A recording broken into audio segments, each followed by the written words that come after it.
بچہ ماں کی نافرمانی کیوں کرتا ہے؟ اسے پتہ ہے کہ میں ماں کی نافرمانی کروں گا، آ کے تھوڑا سا لاڈ دکھاؤں گا، ماں راضی ہو جائے گی۔ باپ جلدی راضی نہیں ہوا کرتا تھا، ماں جلدی راضی ہوا کرتی تھی، کیونکہ وہ جلدی راضی ہوتی تھی، اس لیے اس کے پاؤں کے نیچے جنت ہے۔ ایک شخص ہے گناہ کرتا ہے، اور گناہ کرنے کے بعد کہتا ہوں کہ ٹھیک ہے میں گناہ گار ہوں، لیکن شفاعت کے لیے ائمہ موجود ہیں، وہ میری شفاعت کر دیں گے، میں جنت میں چلا جاؤں گا۔ کسی شفاعت ملے گی، کسی نہیں ملے گی، وہ ساری باتیں اپنی جگہ۔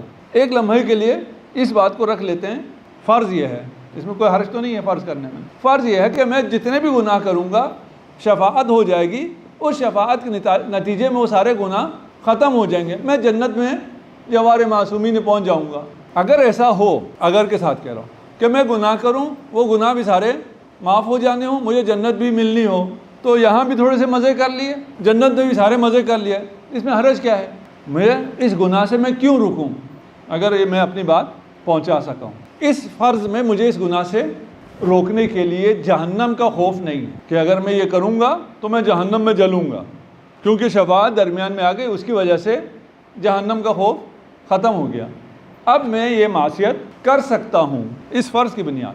اولاً یہ فرض پورا نہیں ہے، کوئی انسان کسی معصیت کو یہ کہہ کر یہ دعویٰ نہیں کر سکتا کہ میں یہ معصیت کروں گا اس کی شفاعت ہو جائے گی۔ اگر کسی معصیت کو کوئی حقیر سمجھ کر، کم سمجھ کر، سبک سمجھ کر کہ اس سے کیا فرق پڑتا ہے، وہ معصیت کرے تو وہ معصیت کیا ہو جاتا ہے؟ کبائر میں سے ہو جاتا ہے۔ وہ گناہ جسے آپ نے صغیرہ سمجھا، جیسے ہی آپ نے اس گناہ کو صغیرہ سمجھا وہ کبیرہ ہو جاتا ہے۔